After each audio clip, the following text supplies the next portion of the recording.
10 years ago, we had ample supply of industrial land, and today we have very little. If I have my door open for a few hours, the black layer of soot starts to cover on things. We have to look at ways of using the space that we do have in a much more efficient way.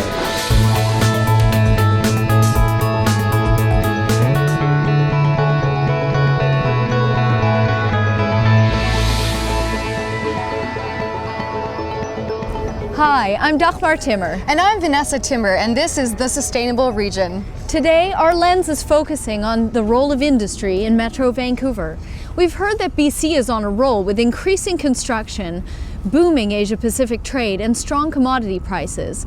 But how does this play out right here in our 22 municipalities? First up, we'll look at the industrial lay of the land. In just 7 years, the land that is currently zoned as industrial in Metro Vancouver is likely to be fully built out. This is already leading to skyrocketing industrial land prices. What does that mean for the future of industry? When Novapol closed its operation in Vancouver's southeast False Creek and moved to Surrey, it marked an end to the use of the False Creek waterfront for industrial purposes. This conversion of industrial land to other uses, such as residential and commercial, is a trend that has been occurring across the region, and one that means the demand for industrial land is outstripping supply. We've seen land prices escalate considerably. We've seen a real shortage of land throughout the Greater Vancouver industrial area. 10 years ago, we had ample supply of industrial land, and today we have very little. To our best estimate, we think we have about 10 to 15 years of supply. So it doesn't get us out to 2031, and that's the time horizon of our new plan. So we're forecasting a shortage after 10 or 15 years. The importance of industrial land to our economy is enormous. There are 135,000 direct jobs on industrial land in our region. The distribution of retail goods, construction materials, and the gateway function of our region all depend on these lands.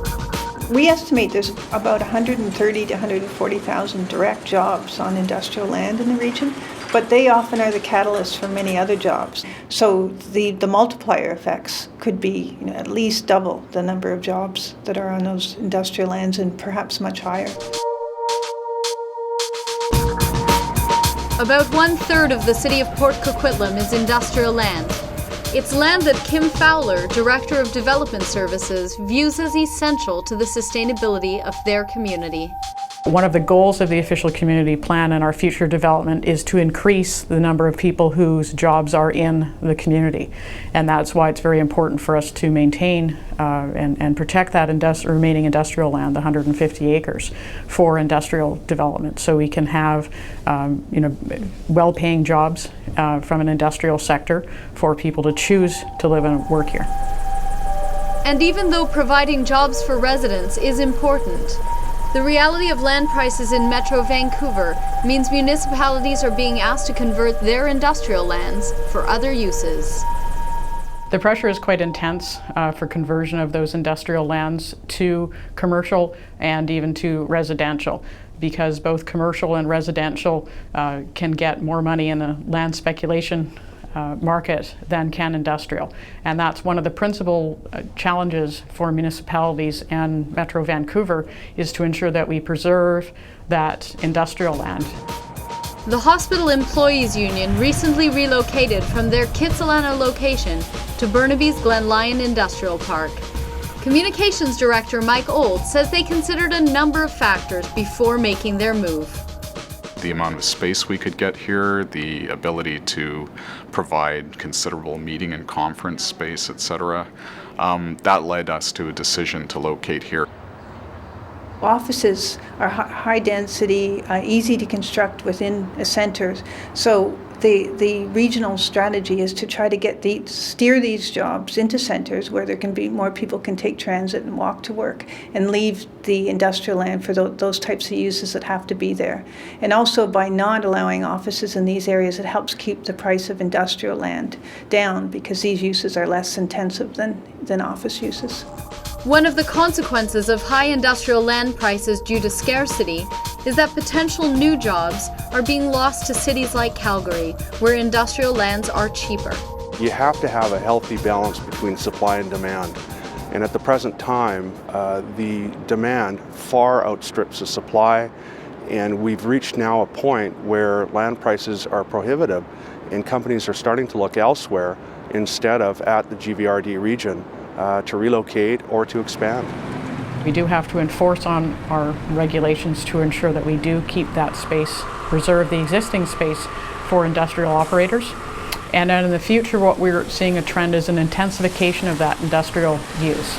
So while I've said we are 1 and 2 stories, what we're finding with the increasing land values is perhaps can they go up higher, or can they do some other types of uses, or even what we're saying is a fusion of them. Metro Vancouver's growth has reached a stage where our urban footprint cannot get much bigger if we want to preserve our natural assets, our agricultural lands, and our industrial lands. Currently, it is up to individual municipalities to decide whether land remains industrial or is redesignated for other uses. Metro Vancouver is developing a new growth strategy and considering whether or not this should change. One option is the development of a gray zone, an industrial land reserve similar to the agricultural land reserve. If a municipality decides they want to release land, then it would go to the region, and the region would do an evaluation and say, yes, this is in the regional interest. So we maybe call it a gray zone in addition to the green zone we have right now.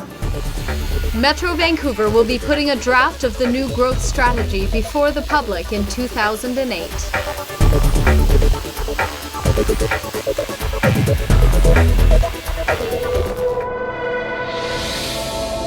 Let us know what steps you are taking to make Metro Vancouver more sustainable. You could win a Metro Vancouver Sustainability Kit. The kit contains energy-saving, handy home gadgets to help you be a better friend to the environment.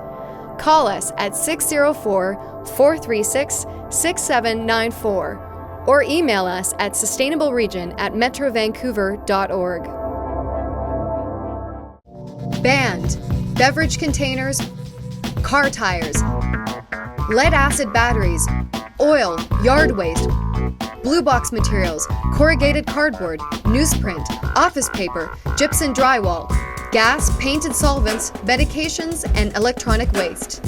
All these materials are banned from the landfill starting January 1st, 2008. For more information, contact the Recycling Council of BC at 604-732-9253 or visit www.rcbc.bc.ca.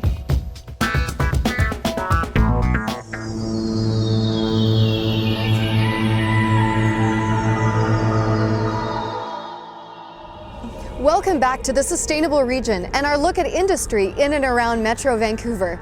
There's no doubt about it, our ports are globally appealing.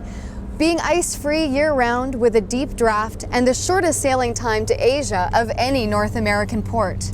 Of all items that enter our port, 70% head inland. Much of this business translates into trucks rolling through our region. But what happens when your community is at the choke point? Next up, New Westminster is front and center in truck traffic.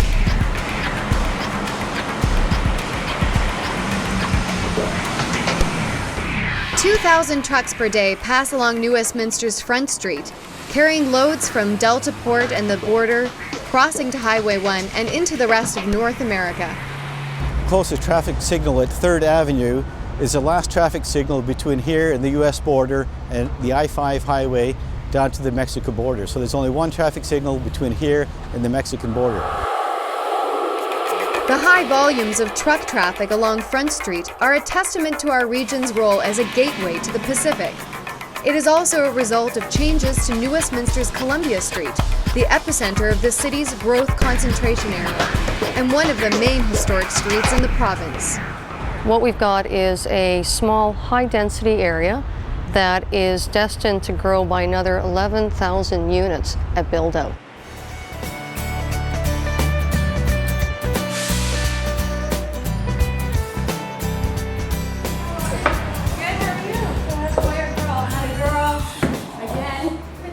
Sarah Sarah Hoyvik recently moved her child's clothing business from Vancouver's Commercial Drive to Front Street in New West, in part due to the low rent, about 1/4 of Vancouver prices. I chose to come out to New West because about 70% of my customer base was coming in from the suburbs, just driving specifically to the store and leaving. So it made sense to be in a suburb so that they could connect to me. Easier than driving all the way into the city, and obviously my overhead is so much lower. I was attracted to New West because of the potential that I believe is here. They're doing so much developing right now. Over the next 2 years, so many families and young people will be moving into the area. I feel like it's the closest thing to being in the city, being only a 20-minute SkyTrain ride. And while Sarah doesn't regret her move, there are a lot of challenges to her new location.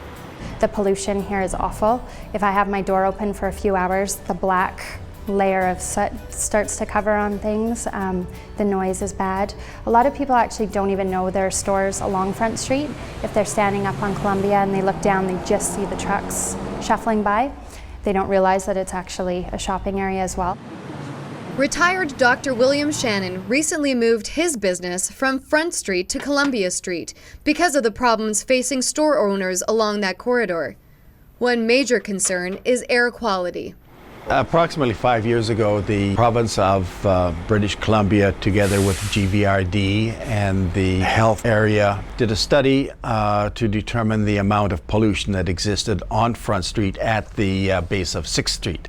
And the results were not positive. The results would suggest that we were one of the most polluted areas in the GVRD. Well, he's 2.5, so it's probably 3. Most of Sarah's clientele are destination shoppers from across the region, and New West is a central location equally accessible to most parts of Metro Vancouver. But this is also true for Metro Vancouver truck and rail traffic. The province's Gateway project and the twinning of the Port Mann Bridge will only increase the traffic passing through New West. The capacity of the road is currently able to accommodate the current volumes, but in the future, it's expected that there will be 4 lanes of traffic required. At issue is the conflict between the needs of a growth concentration area as identified in Metro Vancouver's growth strategy and the demands of our regional economy. For New Westminster, the truck traffic is a barrier to development of their waterfront. For the region, Front Street is a choke point for goods movement. But any long-term solution will be costly. The most desirable for New West, a tunnel, could cost as much as $2 billion. Right now we have a situation where we have emissions and levels that just aren't sustainable for a city with a growth concentration area. And at the same time, that this is a congestion point throughout the region. So it's in a lot of people's best interest for this network to work for them as well. So what we're saying is, it's a long-term solution. Yes, it's a big project, but we also think it's the right thing to do even right now. I mean, I recognize and I respect that it's expensive, but when you start thinking about doing the right thing for the next 100 years, it starts to make sense that way. Any solution to the problems facing Front Street are long-term, but for Sarah Hoyvik, it's the short-term that will determine her future. It's much easier, especially starting out a small business, to go somewhere that is established. I think this area can be everything that I see it to be, but probably 2 years, 3 years, 4 years, 5 years possibly down the road. But I definitely need more retailers to take the confidence and join me.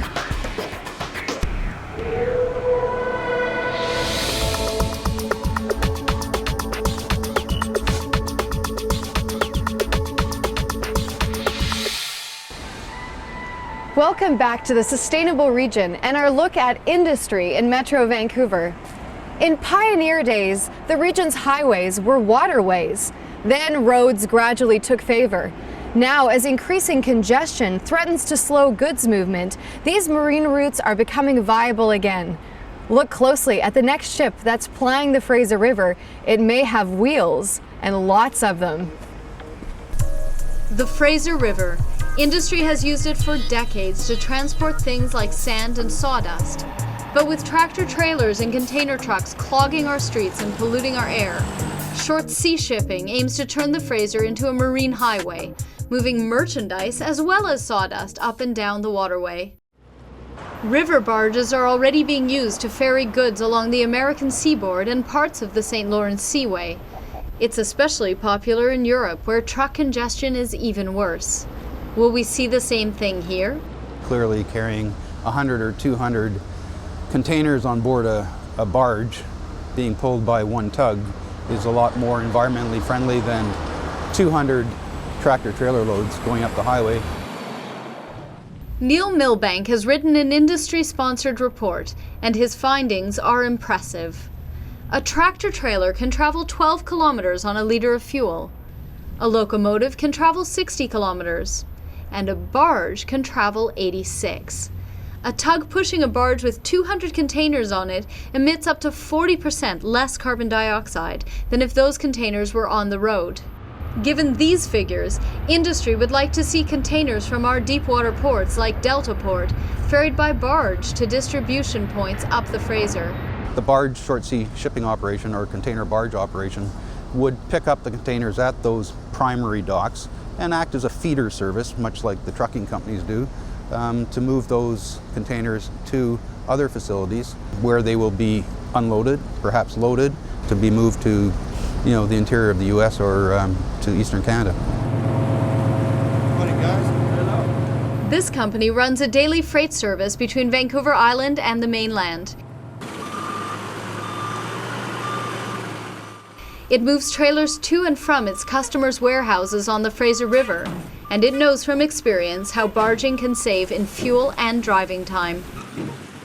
Used to go from Duke Point to Tsawwassen. By bringing the barge further up the river, about 14 nautical miles, we've placed our customers' freight much closer to its destination. We've eliminated 10,000 round trips, which is about 20,000 one-way trips, which equates to about 300 tons of less emissions. If companies like this can grow and carry containers as well as trailers, they can make a substantial impact on our roads. I can give you an example. The barge we're standing on could probably hold about 250 containers. That's 250 trips up the river, 250 trips down the river. With that kind of utilization, 75–80% utilization of the barge deck, I think we could knock off 30% of the current trucking rate. Short sea shipping doesn't eliminate truck traffic, it reduces it. Other countries report a reduction of between 20 and 30%. But barging in BC on a large scale isn't a reality yet. Alan Domas manages the Fraser River Port Authority.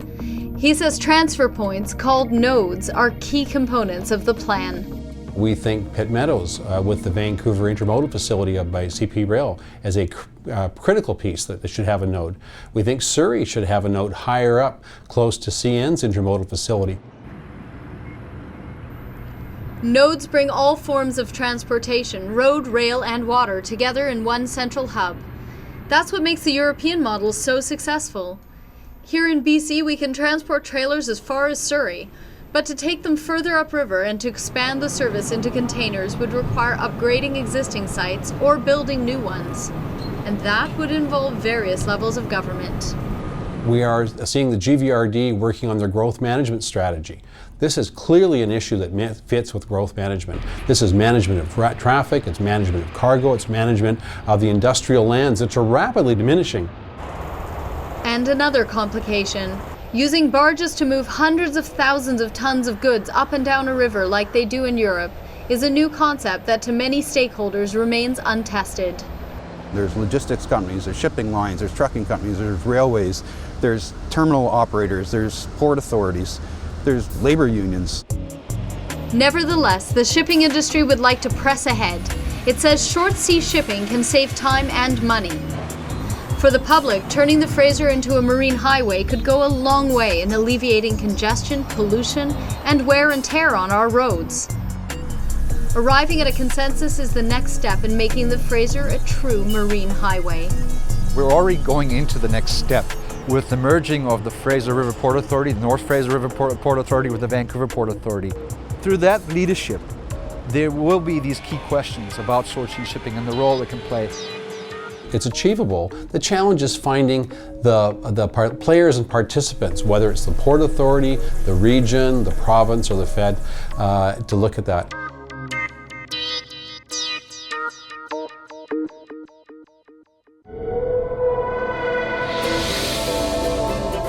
When it comes to pollution, every home is a waterfront property. Washing your car on the street sends soap, oil, gasoline, and other toxic chemicals straight into our storm drains. Wash your car with eco-friendly soap and over grass or gravel where it will soak into the ground instead. Because the storm drain is a direct link to your nearest waterway, and our waterways are only as good as what's in them.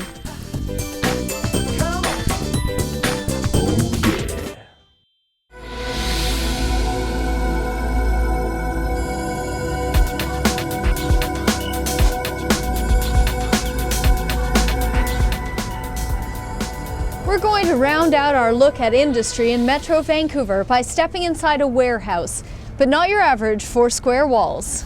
London drugstores were expanding, and that meant more warehouse space was needed. But the high cost of industrial land led them to some innovative reconfigurations at their existing locations.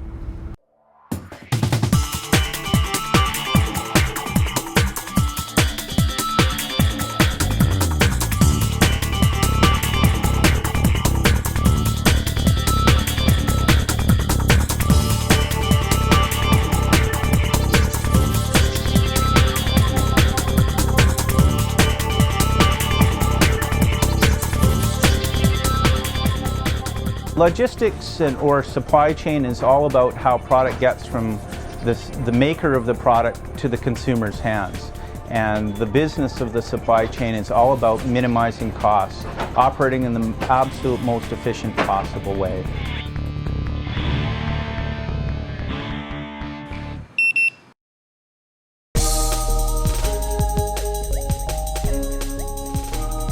The ability to buy what you need, so you have the minimum amount of inventory on hand, has become a much more precise science. And it's driven by primarily mathematical models, and the ability to computerize those models and crunch a lot of numbers. It really drives a lot of very sophisticated algorithms that puts in the buyer's hands the ability to somewhat predict demand of different products. And it has become a much more precise science.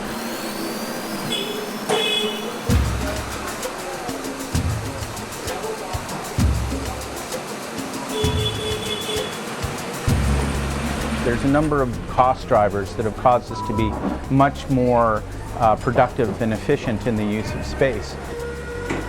As industrial space has become much more scarce, it's impacted us in a number of ways. We just can't expand. The cost to expand has totally changed the numbers.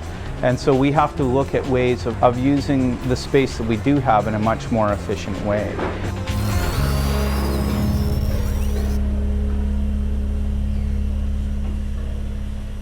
Most of the area of Richmond, for example, is built on sand and silt left over from the Fraser River. Well, that prevents us from having a building that goes much higher than it is today. For example, there's buildings around the world that use racking technology that's as high as 100 feet tall. In this lower mainland area, we couldn't do that because of the threat of earthquake.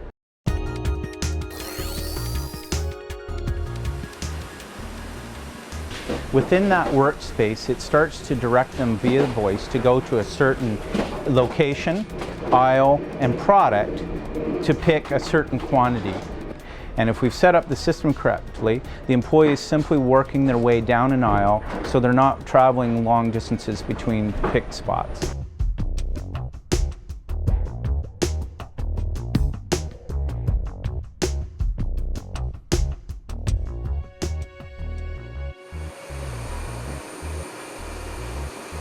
A classic warehouse would pick products off a shelf to a skid and carry that skid around the warehouse and put it on a truck. And a fairly productive worker would pick about 100 picks an hour doing that. In a technology like this, a worker can pick around 500 picks an hour. In terms of space productivity, it's about triple what it would be in the traditional environment. To give you a general example, the products that sit in here that used to sit in about 12,000 square feet, we have triple the amount of products in about 6,000 square feet. So it's a very much more productive use of space.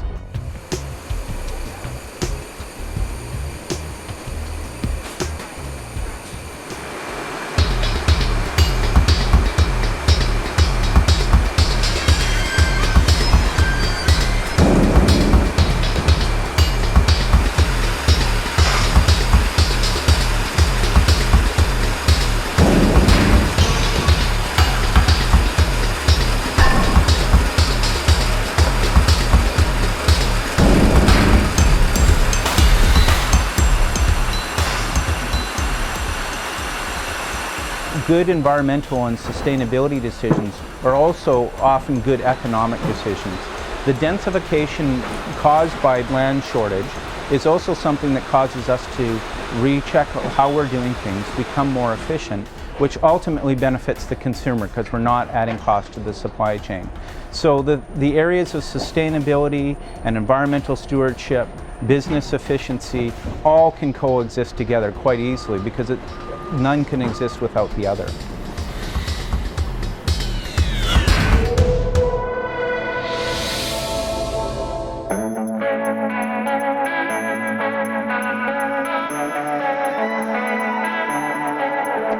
As we mentioned before, about 70% of all the items that come into our port head inland, and that leaves about 30% for distribution here. Even though the type of industry is changing, the need for industrial space is as important as ever.